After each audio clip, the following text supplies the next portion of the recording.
Greetings, Jeff Rubin Show loyal listeners. Got some spoiler warnings for this episode. This is a fantastic episode where Alan Sepinwall and I discuss a wide variety of TV shows, but there are some spoilers that are casually dropped. Now, I don't think anything in here will really ruin any show for you. In fact, I think it's a little crazy that I'm doing this, but I try to be mindful of spoiler warnings. So here are some things you will hear about in this episode. Again, I can't stress this enough. I don't think any of these will ruin the shows that we're talking about. One, we talk about a scene from the finale of Lost. We talk about it in such an abstract way that it isn't going to make sense if you haven't watched it yet anyway, but there it is. If you're really worried about that, look out. If you somehow still have not caught up on Breaking Bad, we discuss a plot twist from Season 3 of Breaking Bad. We discuss the setting of the current season of Dexter, kind of just the framework on which that show now exists. I think it's stuff that's in the marketing materials, but I don't know if you're catching up on Dexter, you want to worry about that one.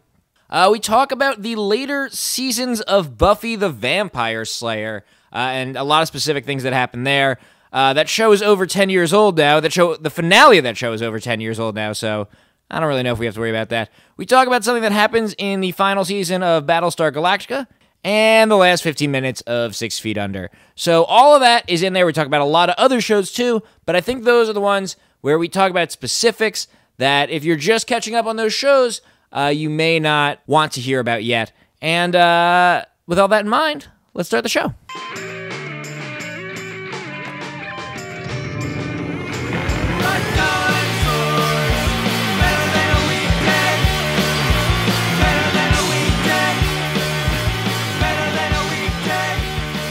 Hey everybody, welcome to the Jeff Rubin Show. I am Jeff Rubin, and today, on the old Skype on my phone, I have Alan Sepinwall, TV critic for HitFix.com, and author of the new book, The Revolution Was Televised. Welcome to the show, Alan. Thanks for having me, Jeff. I appreciate being here. Now, Alan, at the risk of getting a little Chris Farley showy, let me just quickly say at the top, I am extremely excited to be talking to you. Your name has come up several times on the podcast before, notably when I was talking to Keith Phipps of the AV Club, and we were talking about the dawn of reviewing TV shows episode by episode, and he said you were a huge influence on him and the whole AV Club.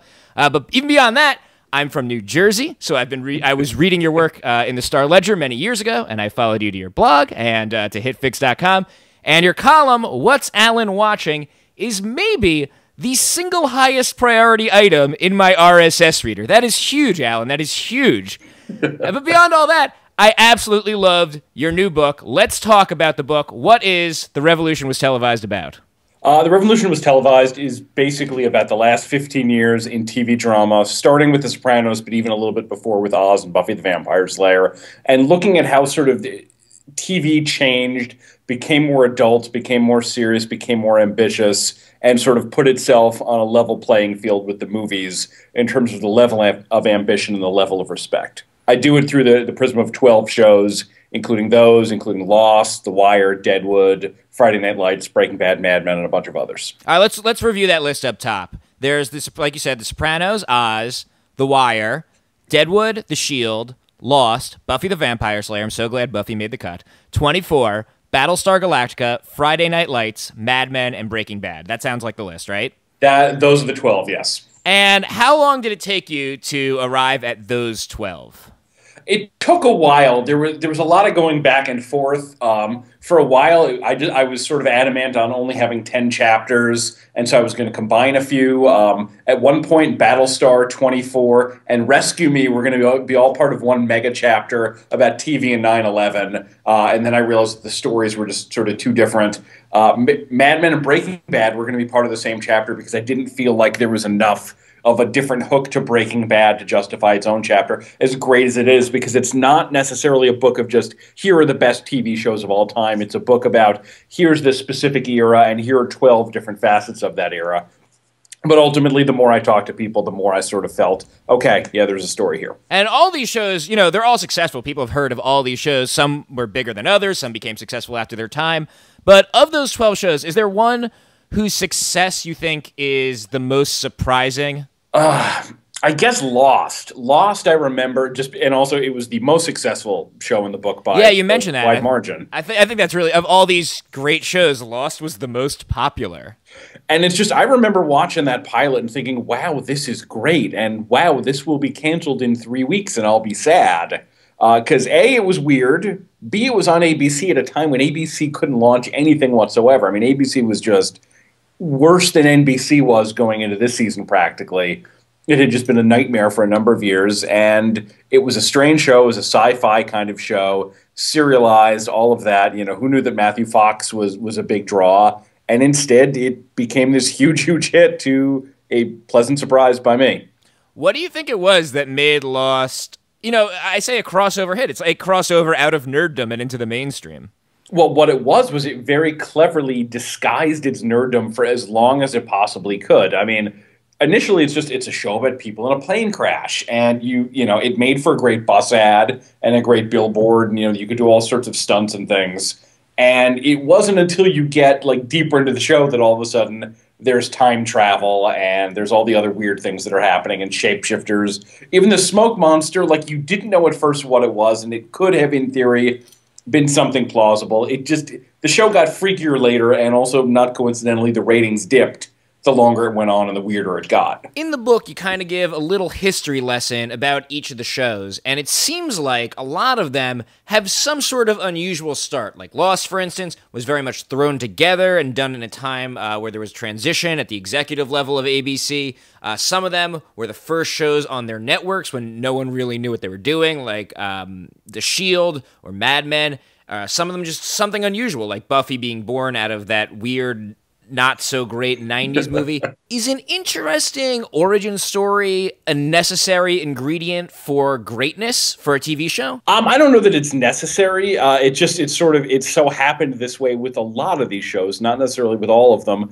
What's required is, what you find a lot of the time, especially in the broadcast network development process, and these days sometimes in the cable process, because it's no longer the Wild West and there are more laws than there used to be, is there's a lot more, okay, come in, you know, we have 17 pages of notes for you and we want you to incorporate them all, and we want to see a season's worth of scripts, and we want this and we want that, and we don't trust you because millions and millions of dollars are on the line here, so we're going to focus test this thing within an inch of its life.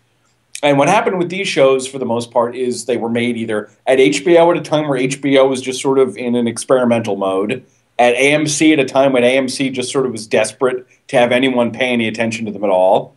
You know, Lost was developed at a time when, you know, there was basically no time for the focus testing because they were in such a rush to do it because they fired the original creative team. So I do think that there is a certain amount of hands-off management required to make a great show, because you need to trust the creator. And sometimes the creator's terrible. Sometimes you get something like The Killing on AMC. But if the creator's talented, I would much rather see his or her vision than the executive's vision. And yet, that is still the exception rather than the rule, isn't it? It absolutely is. It's, you know, I talk to people in the business all the time, and it's only getting worse in that respect. There's more layers and more notes, you know, and now the network is also the studio. So it used to be once upon a time a producer could kind of play one group off of the other group, use one group to defend them from the other, and that doesn't really exist anymore. So there's a lot of creativity by committee in TV today. And, you know, this TV season, and I've heard you talk about this on your podcast, and I've read you writing about it, kind of a terrible TV season, isn't it? Not a lot of really strong shows. Certainly, I mean, I think Ben and Kate is pretty good, and the Mindy Project's pretty good, but certainly not a lot of strong dramas this year. Yeah, I mean, I was very excited by Last Resort, and which is, you know, now been canceled, and they're going to air the 13 episodes, and that's it. But that's been kind of a mess. And, you know, sometimes it's good, sometimes it's not. But I'm mainly sort of in there because I like Andre Brower and because I trust Sean Ryan. I have a lot of love for Sean Ryan, yeah. Exactly. Nashville, I wanted to like that, and that I mainly am only interested in when people are singing. So, no, this has not been a great development season. I mean, our big hit is Revolution, a show which briefly had me contemplating changing the name of the book. And that's just okay. Maybe, you know, I was catching up on it today on Hulu and, you know, finding it hard to sort of encourage myself to go to the next one. I haven't seen any of those shows because, honestly, you take a lot of these hits for me. I'm like, I'll wait till Alan watches a few episodes of Revolution and tells me if it's worth sticking with. I don't want to just jump right in here. Were any of those shows, are they worth catching up on? Last Resort, I guess, is going to be over now, right? There's going to be, are they even finishing it? Yes, they're going to finish it. They got approval. They had shot like the 12th episode, and we're just getting ready to do the 13th, and they got permission from the studio to say, all right, can we write a new script and end it? And, because that costs a little bit more money. And the studio said, sure. So it will wrap up. And what I found, Sean Ryan's had a bunch of these shows not work lately, like Terriers and the Chicago Code. And at the both very of which least, were very good. Terriers in particular. Terriers was amazing. And yeah. you get this great 13-episode story with a beginning, a middle, and an end. And you're sad that you don't get to see anymore, but you get a satisfying experience from that. Chicago Code got better towards the end as they were wrapping things up. So I would like to think the same thing will happen with Last Resort.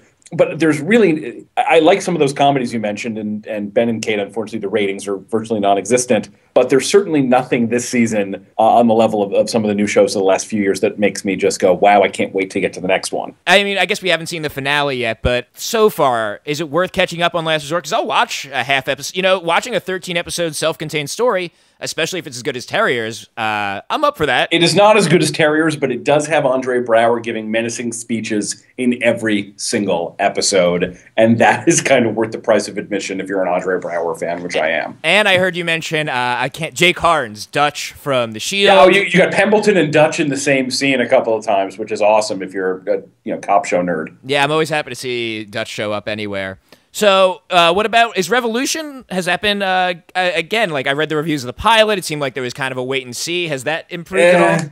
It's just sort of there. It's competent, I guess, sort of genre television, but I don't really care about any of the people on the show. And that's the difference between Lost and all of these other shows that sort of tried to copy Lost is Lost, I liked the characters. I was interested in the characters. Even sometimes when I didn't like the characters, I found them interesting. When Jack became kind of this insufferable drunken drip, he was at least interesting. He seemed complex. I understood what motivated him.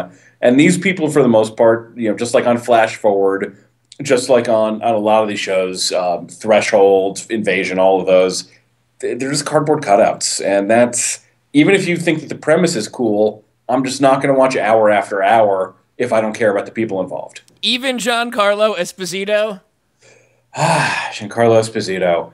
Who was Gus on Breaking Bad. Yes, when he's on the show, I mainly wish that he was playing a better role on another show. But he's had a few moments here and there. It's not a terrible show. It's okay. And I understand why it's been as relatively popular as it has, especially because it has the voice as a lead-in.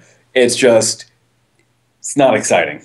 A lot of shows also, they take some time to figure out. If you were judging Buffy, for instance, by the first season alone, it's not the best show. It wasn't until the second season, I think, at least, that the signs of greatness started to come through. Yeah, on our podcast last summer, me and Dan Feinberg, my partner, we went through the whole first season of Buffy on Netflix week by week by week, and it was kind of a bad show at times. And we'd get to the discussion, and we're just sort of really desperate for sort of signs of promise. And some episodes you just had to throw up your hands. And others of them are quite good. But it wasn't really until like the end of that season in the finale that Joss Whedon both wrote and directed where you say, okay, all right, this is the show that it was about to become. And I actually, even though we didn't continue it on the podcast, just because I was working on the book, I kept going and began rewatching season 2. And I'm like, okay, yeah, this is why this is in the book. This is a great show right now. The ending seasons of Buffy, like the back half of that show, the UPN seasons, are one of those things where I'm not sure where the hive mind comes down on it. Some people like them, some people don't. How do you feel about them? I think they're uneven. I think just in general, there was more than a lot of high school shows, there was just kind of no way this was going to work once they left high school because it was just so perfect, the idea of monsters as a metaphor for teen angst. And the older you get, the sillier that becomes. And there's a storyline in, I think, season 6 where Willow becomes addicted to magic, and she eventually winds up in basically the magical equivalent of a crack house. And I understood what they were trying to do. It's ridiculous. It comes across as silly. But on the other hand, those final seasons, they've got the musical episode. The finale is quite good. There's a lot of sort of good individual moments within those seasons, sort of a darkness that wasn't necessarily there when they were younger, that couldn't be there. But it's certainly not as consistent, not as, I guess, thematically pure as it was when they were teenagers. Yeah, I guess the thing is when you grow up, your problems get a lot more real, and Buffy got a lot darker. And there's the famous episode where she deals with the death of her mother, or which is a great episode, of course, and she's caring for her sister. And the show just got a lot darker. I mean, some of the stuff with Spike and her and Spike's relationship, and maybe that's just not what the show was meant to do. Change is always really difficult on shows. I mean, you look at something like The Office, where I'm happy that Jim and Pam got together. I'm happy that they didn't just keep dragging it out. But sort of the Jim and Pam of season 8 are very different characters from the Jim and Pam of seasons 1 and 2, not just because they're together, but just they're older, they're in a different place in their lives, and there's certain stories that just aren't funny when a 32-year-old Jim or whatever he is doing versus a 25-year-old Jim, and there's just no way around that.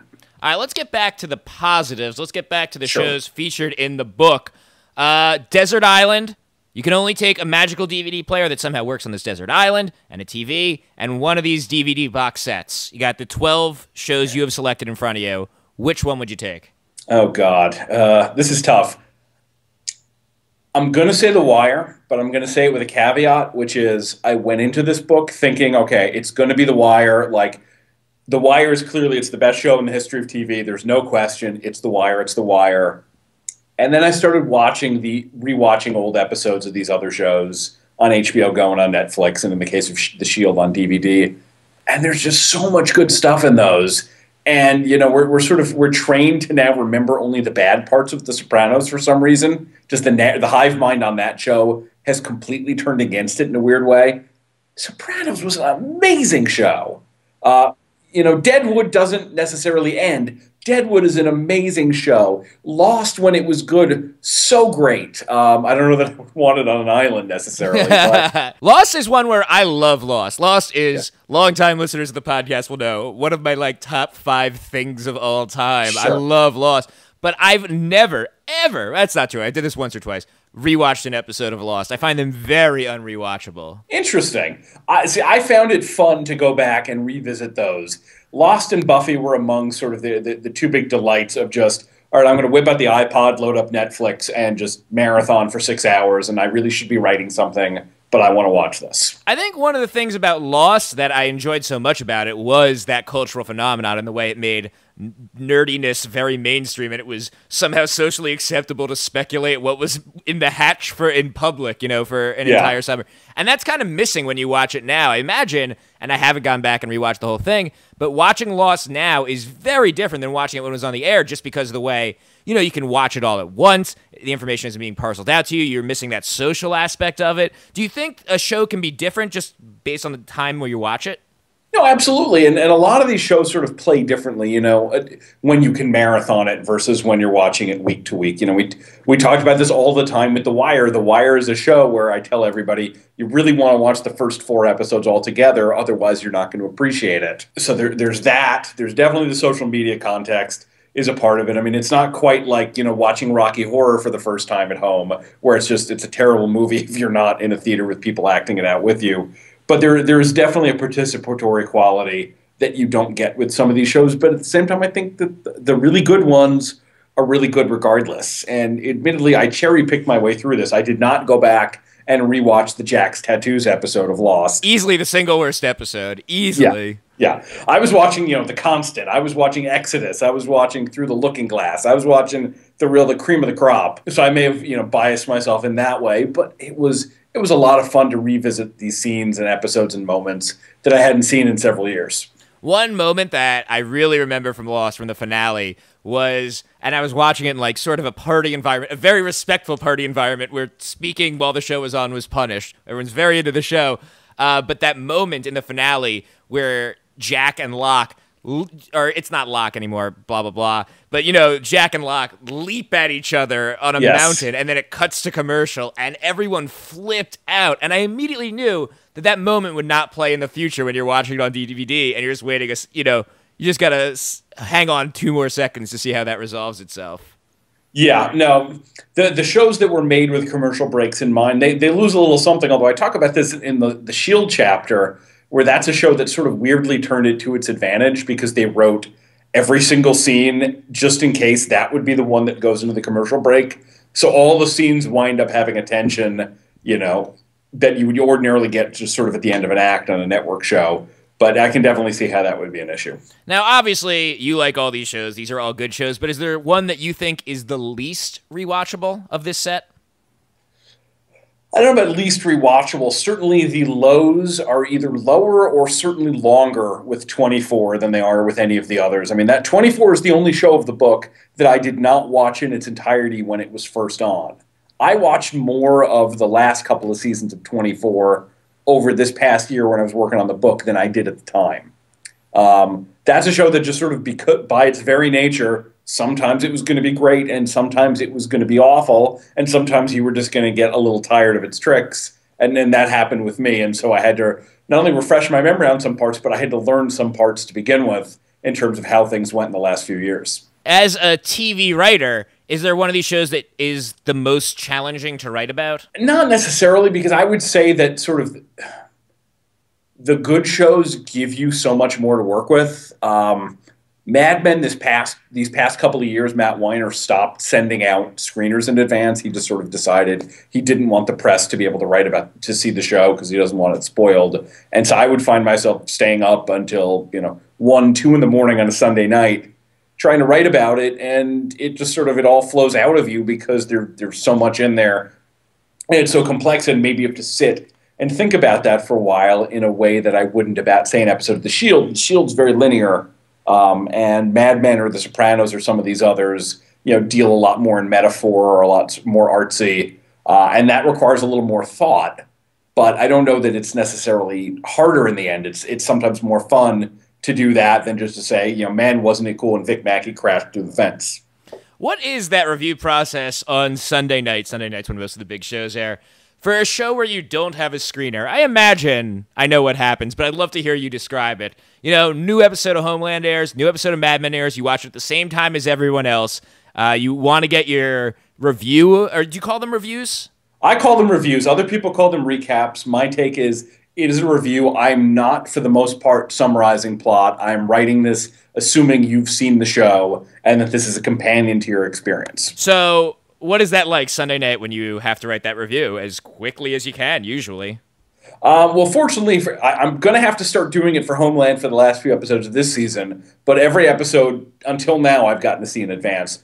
Mad Men, it's funny because the process before I had to write it live was I would watch the episode once at my office. I would go home. That night I would watch it with my wife. The first time I'm just watching it, not doing anything but watching it. The second time I'm watching it and taking notes. And then I would sit and talk it out with my wife for a while and just sort of try to articulate the themes and use her as a sounding board and be like, okay, now I understand. Now I'm going to write. It would basically take like a day and a half to do. Now I can't do that anymore because the episodes are not being seen in advance. And I just kind of want to get it done. But also, I need to go to sleep at a certain time. So initially I'm like, okay, I'm going to watch the episode once and then I'm going to watch it again, the note-taking process. And I think I lasted about a week doing that. And then I said, screw that. This is annoying. I know what I want to say, but I didn't take any notes, so I have to waste an extra hour. So now I watch it once. I take a lot of notes as I'm doing it. I sit there and I talk to my wife for 10 minutes.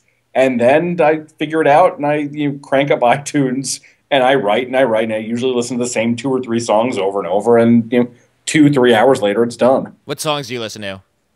Let me call up the iTunes playlist. There's one by Against Me called I Was a Teenage Anarchist, which I think was literally the only song I listened to during Mad Men Season 5 when I was writing those reviews, because I'm very I need music to sort of pump me up and get me going. Otherwise, I get distracted easily. And for whatever reason, that was the song that no matter what happened, that would get me going and that would sort of keep me powering through. So that was the big one of late. I imagine you feel a lot of pressure, to get it up, especially now. And this is something you started. There's a lot of people doing this. So I imagine you feel a lot of pressure to get it up quickly. How do you balance that pressure with, the desire to have deep insights and a high quality column? Believe me, that's the challenge.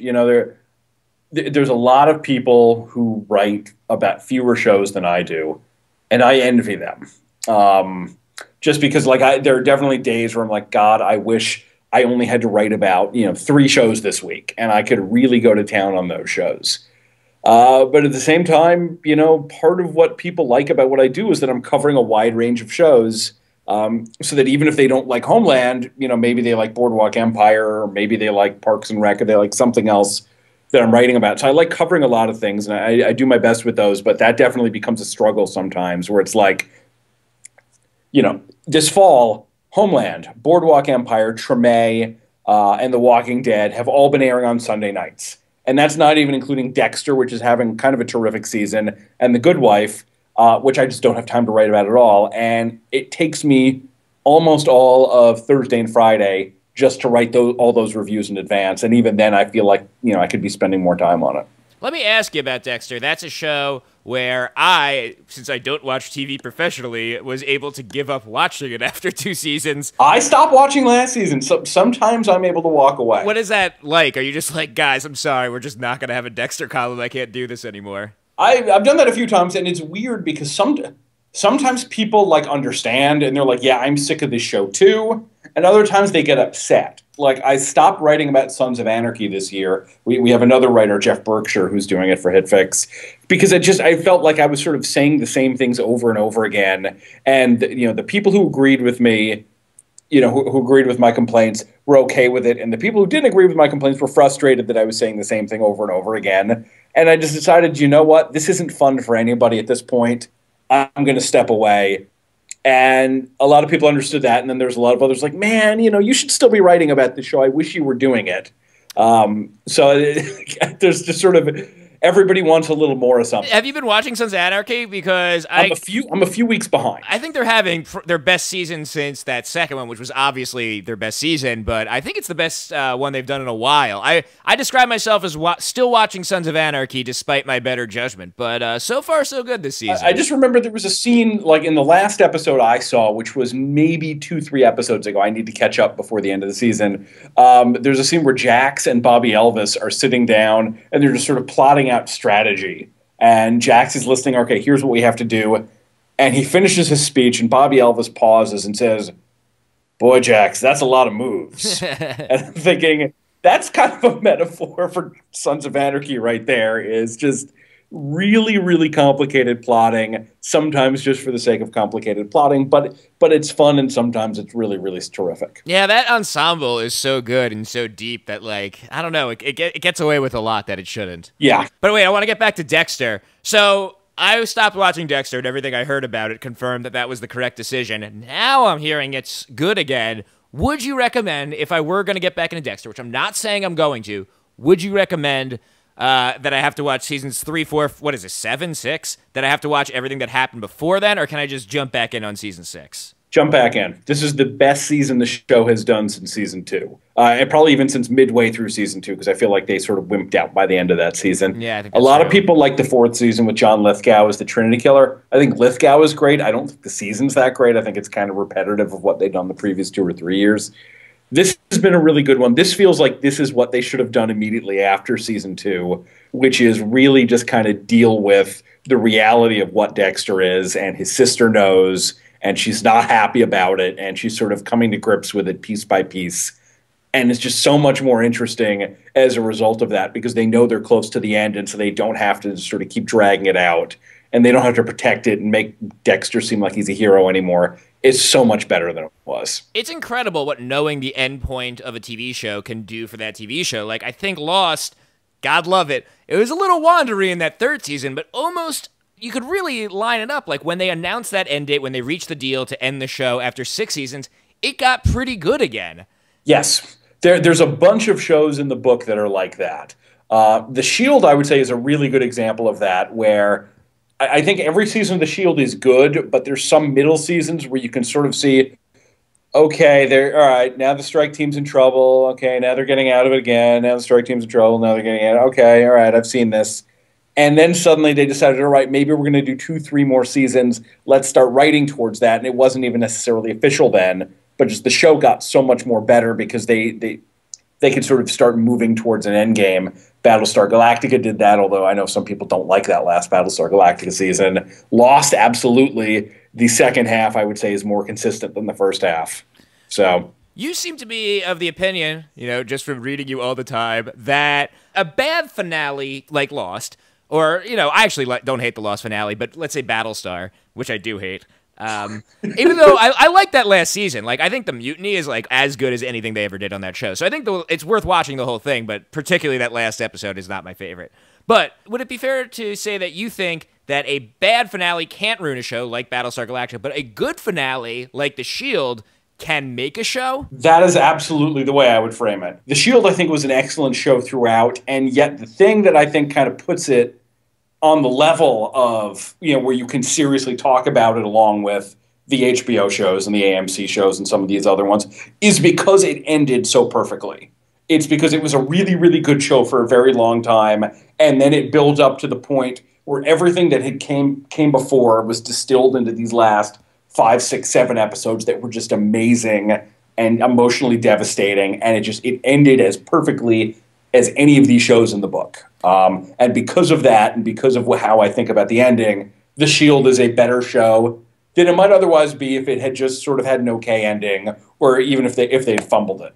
Or if it just been canceled before they had a chance to do an ending. Yes. Walton Goggins, right? Isn't Walton Goggins the greatest? Oh, Walton Goggins. I just found out that he's going to be in Django Unchained, which, if there was anything that could make me more excited for Django Unchained, it's the presence of Walton Goggins. Walton Goggins and Tarantino were sort of destined to work together. I'm surprised it's taken this long. Yeah, it's funny because there's all these movie stars in the movie, and it's Tarantino, so we kind of get to whoever he wants, and I'm like, ooh, Walton Goggins. It's funny though, because I've been doing this, writing about TV for so long now, I get so much more excited when I go to a movie and it's one of my TV actors in there. So when I saw Inglourious Bastards, there's Sam Levine from Freaks and Geeks and there's BJ Novak from The Office as two members of the unit. I don't think Sam Levine says anything in the movie, but I was just happy to have him there. You go see Argo and suddenly Walter White is on the phone with Coach. And there are two incredibly minor characters in the movie, but it's Walter White and Coach. It seems like Walter White. Why can't I think of his Bryan Cranston? Yeah. There was just everyone was like, oh wait a minute, he's incredible, and then he was in like 10 movies all at once. Like he was in that Total Recall reboot and I don't know, a bunch of other stuff, right? Yes. No, I think he's done like 8 movies in 2 years. It's not a secret that he's obviously an incredible actor now, especially. There aren't a lot of middle-aged movie stars. Not a lot of people get famous when he got famous. Yeah, no, and that's why he's gonna keep getting roles of this size, maybe slightly bigger. I think he's like the villain in Total Recall. I didn't see it. I think he's the Michael Ironside. Sorry, so he's not Ronnie Cox. I got it. Yeah, I didn't see it either. Who saw it? Who cares? But regardless, he's never going to be the hero in a movie unless it's an indie movie. Just because you're not building a movie around a guy in his 50s. Like Bryan Cranston, even though everybody loves Bryan Cranston, even though he's sort of amazing. John Hamm, unfortunately, is probably slightly too old to suddenly be a movie star, but I think he's going to get character work for a really long time. But the people making these movies are watching TV and they're seeing the work these guys are doing and they're hiring them, and that's awesome. I mean, some of these people, I'm trying to think of who's a big movie star. I don't know. Who's famous right now? Ryan Gosling. Yes. I see Ryan Gosling for like an hour or 1 to 3 hours every year. I see like maybe 2 Ryan Gosling movies, but Walter White, I hang out with him every week. Yes. So in a lot of ways, they're like, I don't know, they're kind of become my favorite actors as opposed to movie actors who should be the bigger stars. Yeah, no, because the shows are now playing on the levels of the best movies, and you're getting 13 to 22 hours of them a year. And it's coming into your house, it becomes a much more powerful relationship than the one you have with, Gosling or whoever, Bradley Cooper or whoever, who you're spending 2 hours with once a year. While we're talking about TV shows ending and while we're talking about Breaking Bad, are you optimistic that Vince Gilligan's going to stick the landing for the final 8 episodes? I think so. I don't see any reason to doubt him, right? Here's the thing. The second season of Breaking Bad is the one that they kind of planned out in advance, and that's the one with the plane crash. That's maybe the shakiest of the endings of the seasons that ended as opposed to the first one where there was a writer's strike. I think it's still good, but it didn't necessarily feel like it tied in quite as well with the rest of it as some of the others. Yeah, you're right. Maybe I won't watch it. No, so there is a chance he could screw it up. I don't think it's a very good chance. I'm assuming, I've learned to trust Vince Gilligan after all this time, but I'm just saying there's a chance it might not be the perfect ending. But given everything that's come before, I have to assume it will be. There is an element of trust when you get into these shows, isn't there? Because with Homeland for a while, I was enjoying Homeland, but I was like, well, how can they possibly keep this up? And then they kept keeping it up, and I still have to fight that urge to be like, how could they keep this up? I have to say to myself, you know what? They're doing a good job. At some point, I'm just going to have to accept that this is a good show and that they're able to do it. That's what my entire review at the start of the second season was about. Was okay. We kept sort of moving the bar of success for Homeland all last season. Okay, this is a good pilot, but is there a show here? Okay, they've done a good 3 or 4 episodes, but come on, they got to show some cards here. Okay, they showed some cards, but now what? Okay, no, there's no way they can possibly end the season, okay? And at a certain point, just shut up. It's good. And I've had some issues with the second season, but I don't know that's necessarily like a sustainability issue, as just they've made a few missteps here and there. That's a good show. Are you optimistic about the end of the second season of that show? We'll see. My thing with this season is they've been much better when it's been character stuff than when it's been plot stuff. And the end of the season is going to have to be plot stuff. Mm-hmm. So I think part of it depends also on whether or not they're going to try to keep Damian Lewis around for a third season, or whether Brody dies or goes to jail at the end of this one. So, because I can see many more scenarios that will make sense from the latter than the former. That show seems like, it's a very good show, obviously. It's like an 8 out of 10 is a show with actors who are an 11 out of 10 and really elevating the material. Yeah. Lewis and Claire Danes and Mandy Patinkin, they cover for a lot of sins sometimes, just like Kiefer Sutherland did on 24. I mean, 24 is a ridiculous show a lot of the time, but there's Kiefer Sutherland just making you believe in all of it. Yeah. So. All right, let's get back to the book. I'm sure you get this question a lot, but I want to throw some why not this shows at you. And it's basically, I apologize, I'm sure you get this all the time, but I basically just want to hear you explain, and I just want your take on some of these shows and their legacy. Go. 6 Feet Under. Why 6 Feet Under not there? 2 reasons. One, I didn't want to do like every HBO show of that period, and I had already done Oz and Sopranos and The Wire and Deadwood, all of which I liked more than 6 Feet Under. 6 Feet Under is a great show and a different kind of show than the others, so I certainly could have come up with a chapter about it if I'd wanted to, but ultimately I had issues with it. 6 Feet Under is another one of those shows where I think that finale really solidified the legacy of that show. It's a great finale. It's a great last 10, 15 minutes, however long that montage goes, where you see everybody die one by one over the next couple decades. But, that was a very uneven show. Alan Ball is kind of like Ryan Murphy, in that sometimes he will do these just amazing things, and other times, like, it's either the best show in the world or it's the worst show in the world, and sometimes that's happening within the same episode, sometimes within the same scene. Okay. What about West Wing or Sports Night? I'll let you pick which one to respond to. Well, Sports Night is more of a comedy, and this was a drama book. Otherwise, if it had been both, I would have been dealing with Freaks and Geeks and The Office and Arrested Development and some other things. Those are on my list. We're going to get to those. Okay. West Wing was a great show, especially the first 2 seasons of The West Wing. Great show. West Wing is a very traditional style network drama. And this show is not, again, these are the best shows in TV history. Here was a sort of revolutionary movement when all the rules were being broken and rewritten. And The West Wing was not a show that did that. And that's not any sort of strike against The West Wing. It's just The West Wing was sort of playing by the original rules and doing really, really well as almost any show had ever done, playing by those rules. But it's not part of the revolution. Now, what about those shows you just mentioned, Freaks and Geeks? I think you could have included, not to give you notes now that the book is out, but I think you could have included Freaks and Geeks and gotten away with it. There's certainly enough drama in there. I could have. My other thinking of that, though, is that Freaks and Geeks, an amazing show, maybe my favorite single season of a network show ever, was not incredibly influential in TV. It's been hugely influential in movies in terms of Apatow and Rogan and Jason Segel and the other people involved in the show, James Franco, moving into the movies and doing all these things. But it was a huge failure on television, and nobody really tried to sort of imitate it or spin ideas off of it for a very long time, and now Apatow is back producing Girls, and some of the other people are back.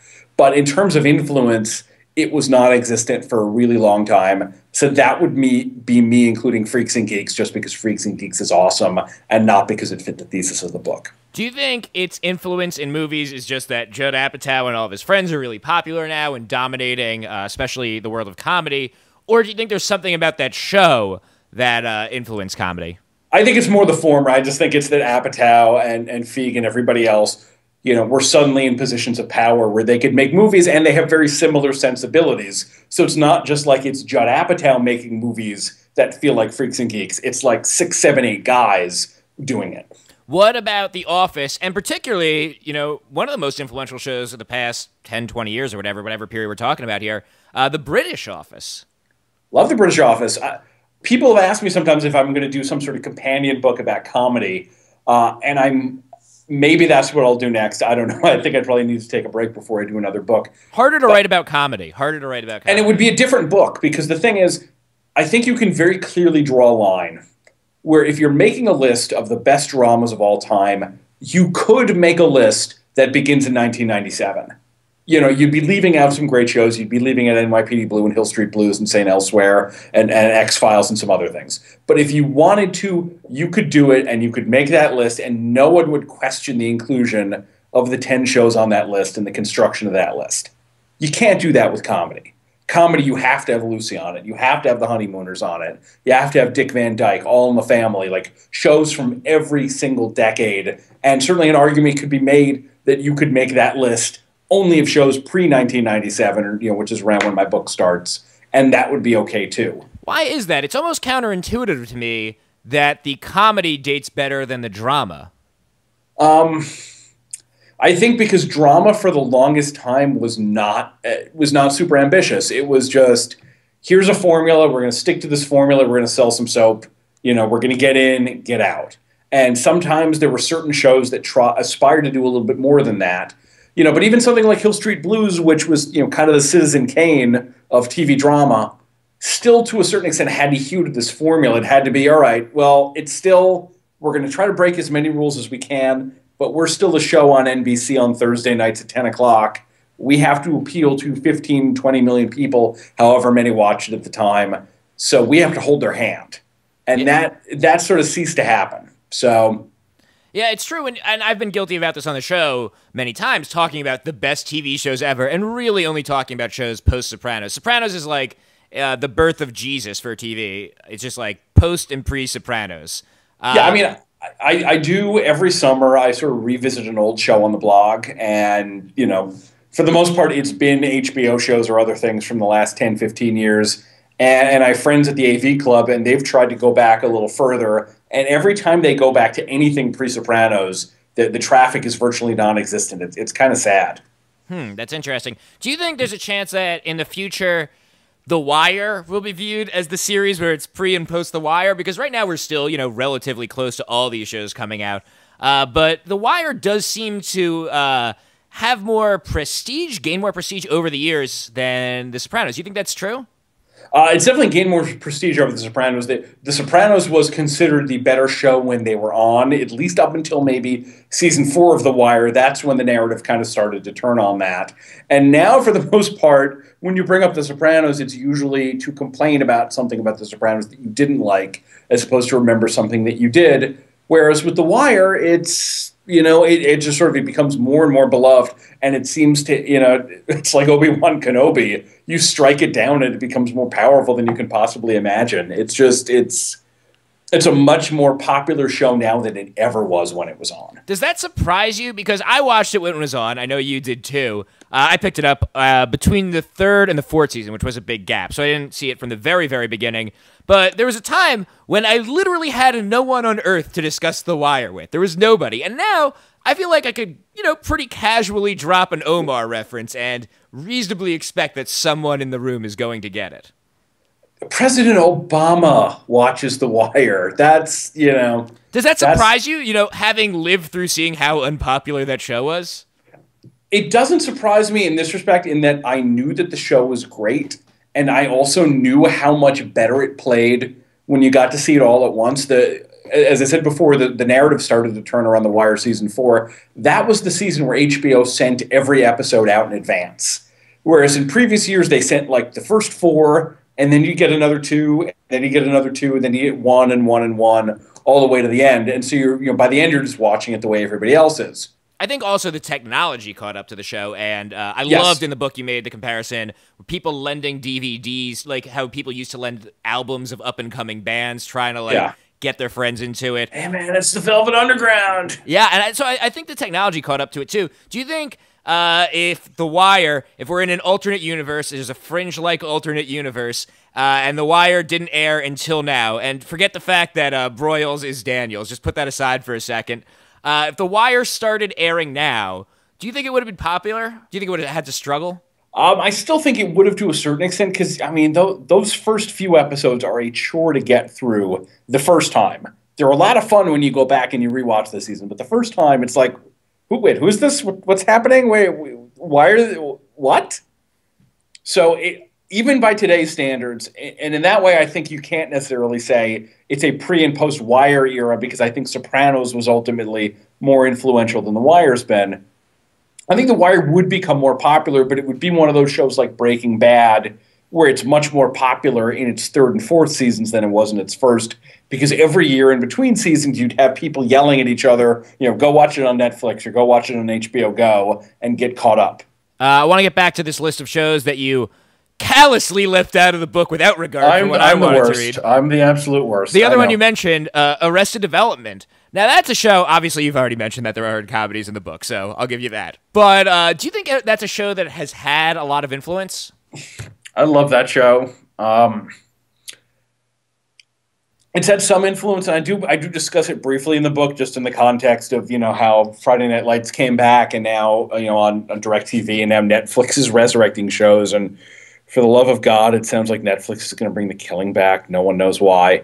I think Arrested Development definitely did have influence, but it's such a hard show to do. And one of the things you've seen in the other shows that either these actors have done or the creative team has done, or in something like Running Wild, where you have the creators and some of the actors, that show was like lightning in a bottle, man. That's exactly right. It's so hard to duplicate. And I hope that the Netflix episodes are funny. I want them to be funny. But I also would not be surprised if the show comes back and it's just not good anymore. I mean, obviously, we're all hoping it's going to be good. How incredible would it be if there's 10 new amazing Arrested Development? Now, Netflix putting out these new shows, it's not often that you can see a potential revolution coming, but it seems like it could kickstart another golden age.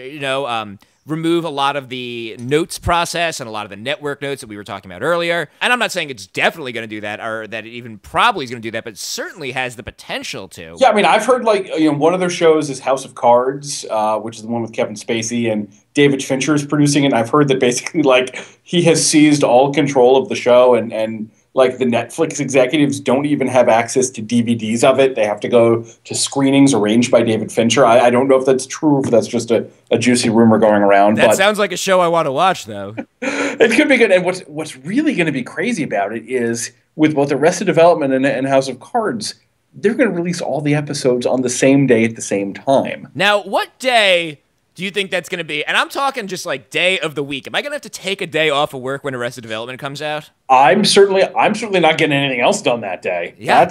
That will be Arrested Development Day for me. But fortunately, I get paid for it to be Arrested Development Day. I don't know what day it's going to be yet, but it's going to be so weird because, again, it takes the communal experience out of things.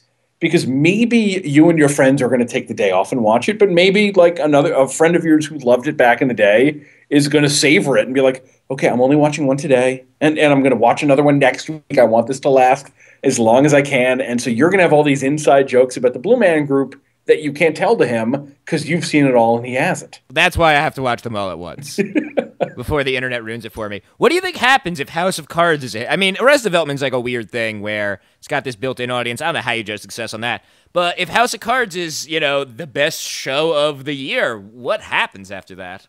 I don't know. We will be in very uncharted territory at that point because as much as you can sort of say rules were rewritten when HBO was doing it, it's a TV model kind of this is its own thing, even though they're going to look like TV shows. So I don't know what it's going to be like. I'm very sort of excited to see it, but prognosticating it, I don't know.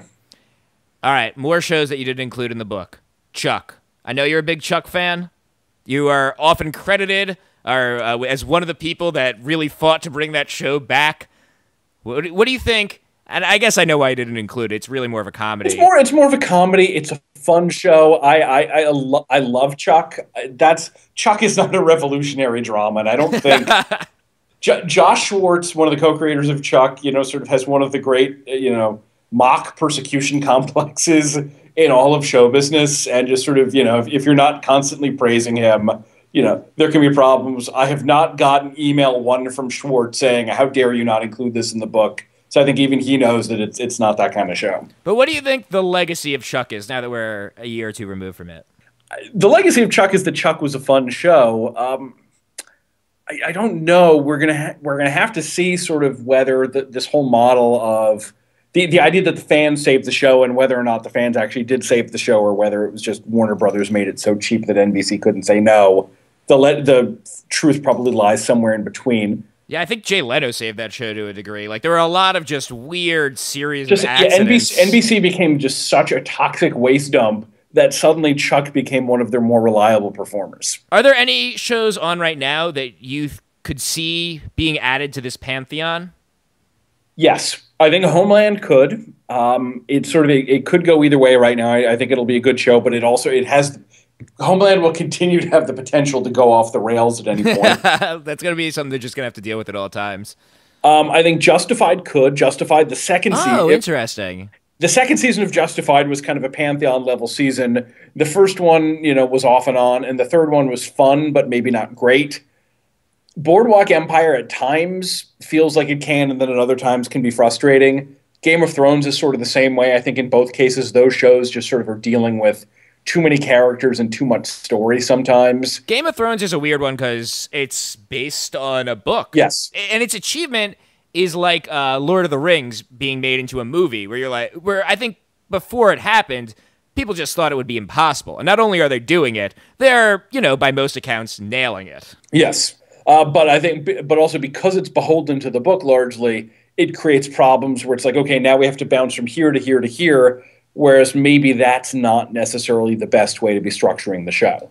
Yeah, that's probably true. What was the other one you said? Boardwalk Empire. My thing with Boardwalk Empire, and I'm a few episodes behind on it, I think that show has ambitions that are no less than being the single best show on television. It wants so badly to be the best show on television, and it just is not. It's very good, but it's just not as good as it wants to be. It feels like a real underachiever to me. Wait until you catch up to the last few episodes. I was feeling much the same way this season, and then the last two or three, including last night's episode especially, really made me rethink a lot of what happened this season. It's one of those where it's like, oh, okay, that's what that was about. Okay, it's sort of much like the S.H.I.E.L.D. finale. It kind of retroactively raises your opinion of what came before. You write about this TV revolution, but your book is also kind of part of a revolution. It is a self-published book. How was that process for you? Are you happy with the results? I'm very happy with the results. I was able to sort of have complete control. It was the exact book I wanted to write. I still hired an editor, my friend Sarah Bunting, who's a professional copy editor and one of the founders of Television Without Pity. So I wasn't, just sort of writing into a vacuum. So she could not only fix spelling and grammar errors, but also just sort of tell me there were certain chapters that were complete messes, and she helped me fix them, and I knew they were messes. So that was good, but I was able to do it on my own schedule, at my own pace, the way I wanted. And when I was done, I was able to put it out almost immediately. Yeah, I had no idea. Again, I read you almost every day. I had no idea this was coming. Yeah, I did. I suppose I could have been teasing it and being, oh, my book is coming, oh, my book is coming. But I wanted it to be done. I wanted the manuscript to be finished and it to be off to the formatting company and then getting ready to be uploaded to Amazon and the other places before I could be comfortable saying, okay, this is a book, this is a real thing. And the great thing is, once I said that, it was coming out almost immediately. So I finished writing this in late October, and it was published before Thanksgiving. Would you do this again? We'll see. We'll see how it's done. I'm not asking you to make any promises. Well, no, and the great thing is sort of there are the tools in place to do it now, where even a couple of years ago, I could have maybe done this as an ebook, and that would have been it. Now there's a paperback, and it's a high-quality paperback that Amazon was able to produce, and I hired a cover artist and everything else. And it looks good, and it's on my shelf, and it looks like all the other books on my bookshelf. So it's a real book. It's nice. It is a real book. I read it. It's great. I recommend everyone read it. I mean, something we haven't even talked about is there's a lot of interviews with the creators of these shows. So you get a lot of the backstory, and it's always more interesting getting that stuff when they're a few years removed from it, and they can be a little more candid. Yeah, I mean, that was nice. I ultimately didn't talk to Matt Weiner, for instance, but I don't know that I would have gotten a lot out of Matt Weiner about Mad Men that he hadn't already said because he's in the middle of the show. Whereas, David Chase, David Milch, David Simon, Sean Ryan were able to talk about it with a little more perspective. I think I had the most candid interview I've ever had with Damon Lindelof when we sat down to talk about Lost. He was much more open about things because the show's over and everybody's mad at him anyway. So there's nothing he can say that's going to make people madder. So he might as well just sort of open up and be like, okay, we knew this then, we didn't know this then. Yeah, I mean, that was a real bombshell for me. He explicitly says when they were coming up with stuff, which is, I'm not sure, and I've read a lot about Lost, I'm not sure I've ever heard anyone say before. And what's interesting is we did a long interview over dinner, and then over the following weeks, when I was working on the chapter, I would email him follow-up questions, and there came a point where I think I got the sense that he was regretting some of the candor and was like, okay, I'm not going to give you specifics anymore on when things were because no good will come of that. Does it still bother him that people feel that way about the show? No, I think it gets to him. I think it's easier now, 2 years out than it was at the time. I feel so bad for him. He made this thing I love. He should know that he brought so much joy to these people. You guys are upsetting Damon Lindelof. I'm yelling at the audience now. But I think he's also sort of come to accept that, like, all right, these people liked it, these people didn't. It's funny, though, how temperamentally opposed Lindelof and Carlton Cuse are, where it's just like, if you read that chapter, every Carlton Cuse quote is just incredibly positive and enthusiastic, and most of the Lindelof quotes are kind of negative and neurotic, and, oh, God, I wanted to kill myself here. I couldn't believe this was happening. And it wasn't a case of, like, me cherry-picking and trying to paint one guy as one way and one as the other. It's just, these were the Damon Lindelof quotes that I had. Which one of them is developing a TV show based on it's a prequel to Psycho? That's Cuse. Cuse is doing the one based on Psycho, and Lindelof is doing the one for HBO based on the Tom Perrotta book about basically the Rapture. So both of those will be really interesting. Yeah, I mean, I love those guys, and I'll watch whatever they do, but a Psycho prequel series, if you say so, Carlton Cuse. Yeah. So I love this book. I enjoyed it because, I had watched all these shows because you've been guiding my TV viewing for a decade now. How can people who are listening to this, how can they also become your disciples? Where can they go to read your work? Okay, well, first of all, if you want to get the book, it's on Amazon. It's both paperback and in Kindle. It's on barnesandnoble.com for Nook. It's going to be available in iBooks eventually, but that's taking a while. And what I tell everyone who asks is that the Kindle app for iPad and iPhone is good. That's how I did it. Yes, exactly. So you can do that. I have a website for the book at alansepinwall.com that has links to all the ways you can purchase it, has a frequently asked questions list that explains some things, has links to every piece of writing I've done about all of these shows in the book. And also, obviously, you can read me every day at hitfix.com. What's Alan Watching? That's my blog. I review lots and lots of shows every day, every week. You also have the podcast. I do. Firewall and Iceberg. Every Monday or Tuesday, me and Dan Feinberg complaining to each other about things and occasionally actually reviewing TV shows. Well, I love the book. I'd recommend it. If you listen to the show, you're probably going to like it too. Alan, thank you so much for guiding my TV viewing for all these years and writing this amazing book and being on the show. My pleasure, Jeff. Thank you.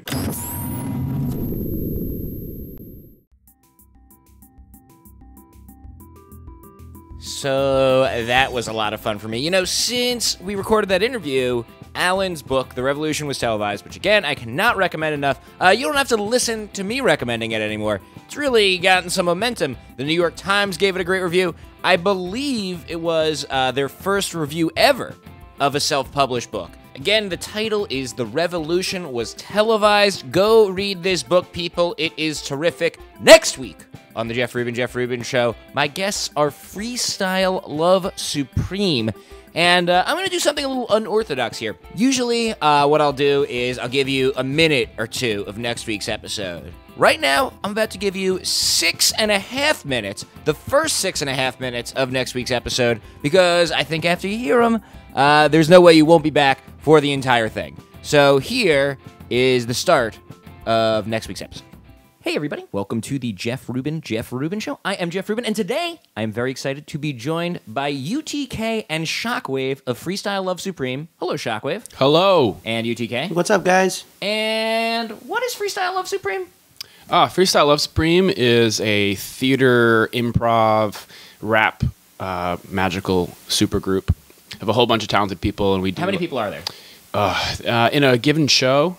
Because I actually don't know. I've seen you guys many times, and I don't know the answer to that. Well, because we always change it up. There's a lot of people who have the skill set, but in a show, there'll typically be 5 or 6 people, right? 3, 4, 5, 6. There is a 5 or 6, beatboxer, 2 keyboardists, a host, and 2 MCs. Yeah. And Shockwave, you are the beatboxer. I am the beatboxer. UTK, you are one of the MCs. One of. Occasionally a host as well. A lot of people have the skill set. What is that skill set? It's a very specific kind of skill set because the show is all about improvisation and freestyle and rapping. Mm-hmm. And but not all rappers can do what we can do. There are better freestylers who can't tell stories. There are better freestylers who can't play characters, but we can freestyle and play characters and tell stories. And I guess perhaps the best way to explain exactly what you guys do is to do it. And this is an audio show, so you guys do. Oh, this is an audio show? This is an audio podcast Why show. did I put makeup on? Yeah, why are there cameras everywhere then? So you guys are going to treat us to a little freestyle love suit. I don't know what to do. I'm so bad Yeah, at well, this. how about we do this? This is a part of our show in the very beginning that we kind of do to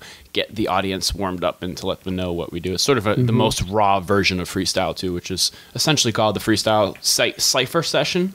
And this is, how about you throw some words? Or we asked Twitter, I think, right? See if Yeah, so we twat, and we said, hey, just throw us some words, and you got anything yet? And we'll rap about them. Let's see if we got anything, because if not, we're going to pull them out of a book or something, right? Yeah. So basically, it's just words are thrown at the MC, and the MC just takes them and weaves them into his rhyme stylings. Yep. Okay, no words yet. No words yet. So I'm going to read words to you guys from a random book off your bookshelf. How Yeah, about just pick anyone we that got you want. Freakonomics, we got Sesame Street, 40 Years of Life on the Street. You don't even need to read the books. I'm going for the Sesame Street one. All right, hold on. Okay.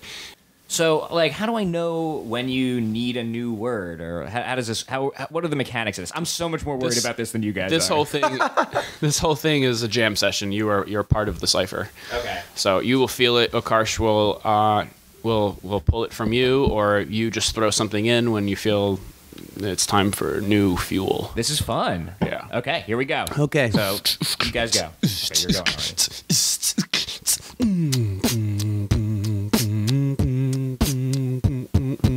You can give me your first right. word. I need a word, of course. Milestone. Okay. I work all day breaking my bones right here on this microphone. That's right, my style is prone to setting brand new miles to the stones. Freestyling off the top of my dome, right here in Shockwave's home. Got Hermit. that flow, Jeff Rubin Show. Call me a hermit, I'm green like Kermit. I smoke it all day long and I never ever heard it. Discern it, the rhyme flow, man, I learned it. Turn it sideways, my rhyme stays. You get all day long, I'm dazed and confused. I use Jeff Rubes. Got to give me another word so I can use Zany. Okay, listen, I'm going insane and zany. Nobody ever play me cause there are only like 3 Indian actors in the United States. See, listen, girls, I wanna date me, but I'm taking and I'm baking, cooking bacon in the skillet. Listen, I'm real and I feel it.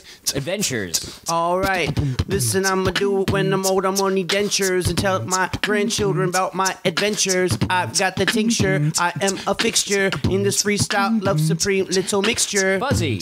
Okay, listen, cause I'm buzzy. I'm like Fozzie. No, I'm like Fuzzy. Bear anywhere, and I don't even care. When I was younger, I really wanted a teddy bear or an Oscar the Grouch doll. Listen, cause I rock for y'all. I'll do it all day long. The rhymes across the wall. Funky. Okay, cause I keep it funky. I'm dunking Yeah, they call me the monkey. I'm like George, cause I'm curious. I flow so furious, serious. Leave him like Eddie Murphy, delirious, eeriest. Spitting these rhymes now, I'm doing it. I ate a hot dog for breakfast. That was a non sequitur. Listen, cause I get with her every single second and I get better and better. Newsflash. Okay, here we go. You dash to your local radio station for the news flash. And here it is, Obama back in the office. And Jeff Rubin is on the show. And yeah, I am flossing. And I'll be rocking the microphone with my boy Shock. And it don't stop, cause we rock the clock ticking, talking. You could give me another word every Ginger. second. Say it again. Ginger. Okay. Oh, yeah. I want a moist minger from the Gilligan Show. Her name is Ginger. She was the hottest one. Speed. Yeah, I'll be rocking, son. I give you what you need. I do it right now with speed. I keep it speedy and needy. Listen to me because I'm writing graffiti. I gotta be. Toys. Okay, here's your boys. My favorite Robin Williams movie is Toys. LL Cool J. Rock the bells on that flick. I'm doing it right now and I stick Prison. to your ribs. And I get in. I got the rhythm. I spend a couple nights in prison for writing graffiti on the wall in the Lower East Side. They kept me in there for a day and a night. Muppets. Okay, I rock it like the Muppets and puppets. Here's something for your stomach to fill it. Got to fill it. So reel it. Oh, spit it. ABCs. I'll be rocking on the D, on the ABCs. 1, 2, 3. That was fucking fun. I was only half paying attention because I'm frantically looking for new words. I cannot wait to go back and listen to that. Let's break down what the hell just happened here. For that breakdown, you are going to have to tune in next Tuesday for the Jeff Rubin Show, and the Tuesday after that, well, actually, the Tuesday after that's Christmas. So somewhere between Freestyle Love Supreme and Christmas, I will be releasing the 2012 Jeff Rubin Show End of the Year Jeff-tacular. Over 20 guests have already confirmed. That is going to be incredible. I will remind you about next week's episode. I'll remind you about the Jeff-tacular and more if you follow me. Oh, wait. The other thing I'd remind you about is Jeff Rubin Show Live, January 12th. I don't know if I've had this hard information before. January 12th, 6:30 at the Pit, the People's Improv Theater in New York. Jeff Rubin Show Live. I cannot stress this enough. It is part of the New York Podcasting Festival, and you can get tickets at nycpodfest.com.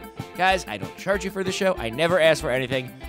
Please, someone come to the show. I don't want to do it for an empty theater. That's all I need. That's all I need is to not do this for an empty theater. So I'm going to remind you about all these things. Freestyle Love Supreme next week. 2012 End of the Year Jeff-tacular. Jeff Rubin Show Live. Don't you want to hear me say this all the time? You're going to hear it if you follow me on Tumblr, jeffrubin.com, Twitter at Jeff Rubin Show, Facebook fan page, or youtube.com/Jeff Rubin.